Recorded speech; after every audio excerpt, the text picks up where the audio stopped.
Breaking news out of college football. Police Scarlet Week 2 is here, and all eyes are turning toward a matchup that could shape the future of the Pittsburgh Steelers.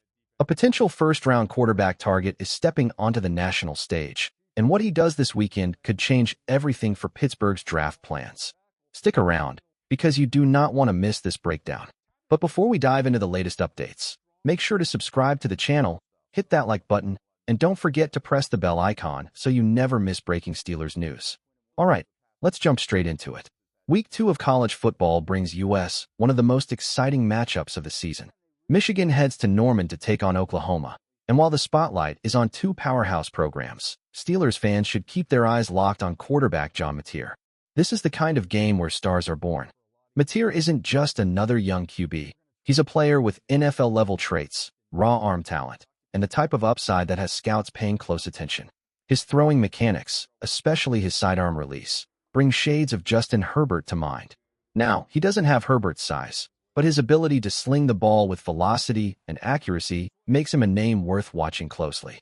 For Pittsburgh fans dreaming about the future at quarterback, this could be the moment where Mateer officially introduces himself to the NFL conversation. John Mateer isn't just a passer. He's a dual-threat quarterback who can punish defenses with his legs as well as his arm. At Washington State, he showed flashes of that mobility, and in Week 1 with Oklahoma, he reminded everyone why he's so dangerous. Even against a softer opponent, Mateer lit it up, firing darts on intermediate routes, pushing the ball deep, and running concepts that would look right at home in Pittsburgh's offense. What makes him especially intriguing for Steelers fans is his ability to drive the football. That arm strength, it's the kind of weapon that can slice through the brutal weather of the AFC North. If he can deliver against Michigan's defense, a defense known for its toughness and discipline, then we're not just talking about a solid college quarterback anymore. We're talking about a player who could launch himself into the national spotlight. But this matchup isn't just about Mateer. Across the field, we'll also see Bryce Underwood, Michigan's highly touted freshman. He's not draft eligible yet, but make no mistake, this kid has the talent to become one of the biggest names in college football. Seeing a rising star like Underwood share the field with a potential first-rounder like Mateer makes this game must-watch television. Oklahoma's firepower versus Michigan's discipline. Mateer's NFL upside versus Underwood's raw promise. Two quarterbacks at very different stages of their careers, colliding under the bright lights. This isn't just another Week 2 game. This feels like the start of something bigger. Now let's shift focus to another matchup flying just under the radar, but one that NFL scouts will definitely be watching. Baylor versus SMU. This isn't the headline game of the week, but it could quietly tell us a lot about two quarterbacks with draft potential. On the Baylor side, Sawyer Robertson steps into the spotlight. He doesn't have the cannon arm you see in some of the other big-name prospects, but what makes him stand out is his decision-making. His ability to read defenses, anticipate throws, and execute under pressure makes him a fascinating study for anyone thinking about the next level. Across the field, SMU brings their own talent to the conversation, and this clash between Robertson's calculated approach and SMU's offensive firepower could turn into one of those early Saturday battles that surprises everyone. Sometimes it's not the biggest names that shape the draft picture. It's the ones who prove they can win in tough, overlooked matchups like this. So while most of the attention will be on the heavyweights, keep an eye on Baylor versus SMU. Games like this are where hidden gems reveal themselves. Sawyer Robertson brings a skill set that doesn't scream highlight reel, but demands respect. His timing is sharp, his rhythm is smooth, and his accuracy makes him a reliable operator within the offense. While he isn't going to break games open with his legs, he has enough athleticism to roll out, extend plays, and keep defenses honest. The concern? His arm strength. At times, he forces throws into windows that simply aren't there, and that kind of risk-taking doesn't translate well at the NFL level. Still, his mental toughness and precision make him a name scouts won't overlook. On the other side, SMU's Kevin Jennings is a very different story. Undersized, yes, but explosive. What he lacks in height, he makes up for with raw playmaking ability. Jennings thrives when the play breaks down. He can escape the pocket, create with his legs, and fire strikes downfield on the move. That blend of mobility and arm talent is what makes him such a fascinating prospect, even if questions about size and consistency remain. Then, keep an eye on another rising name, Kansas quarterback Jalon Daniels. Through 2 weeks, he's looked electric, carving up defenses so efficiently that Kansas has been able to rest him early in games. But now comes the real test, Missouri. The Tigers may not be the SEC's top powerhouse, but they're physical, fast, and far tougher than anything Kansas has faced yet. This matchup gives Daniels a chance to prove his early numbers aren't just inflated against weaker competition. If he shines against SEC speed and toughness, his stock could take a serious leap forward. For Jalon Daniels, this week isn't about padding stats. It's about proving himself against real competition.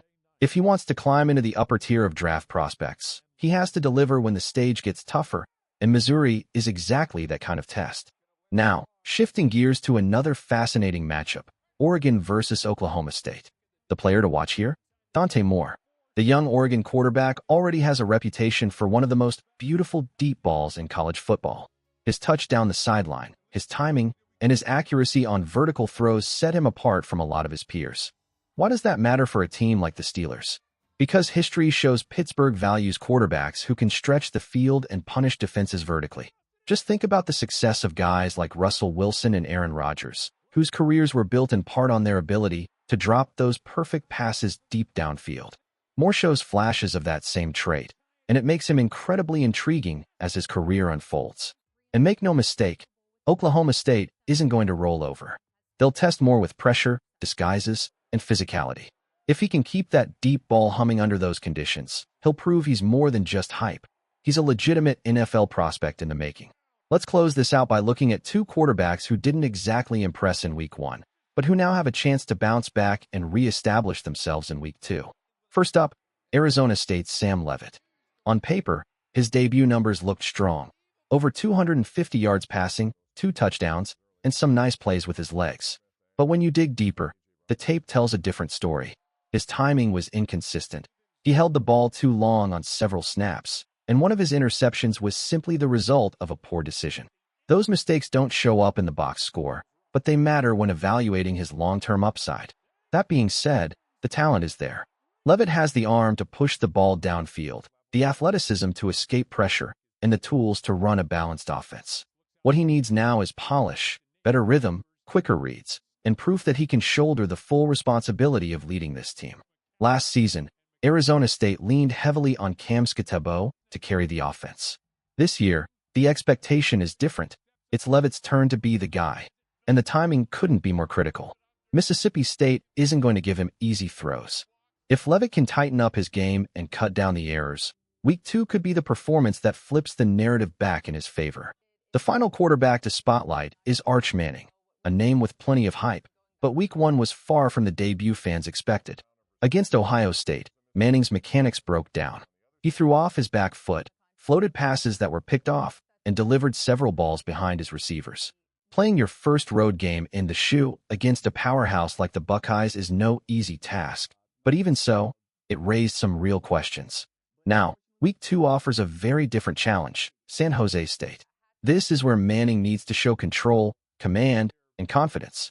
The talent is undeniable, but if the same issues from last week, late throws, sidearm mechanics, turnover-worthy passes, resurface against a much weaker opponent, then the concern becomes very real. Texas will likely design this stretch of games to rebuild Manning's confidence and smooth out the rough edges before the intensity of their SEC schedule ramps up. For now, though, all eyes will be on whether he can respond, reset, and remind everyone why his name carried so much weight in the first place.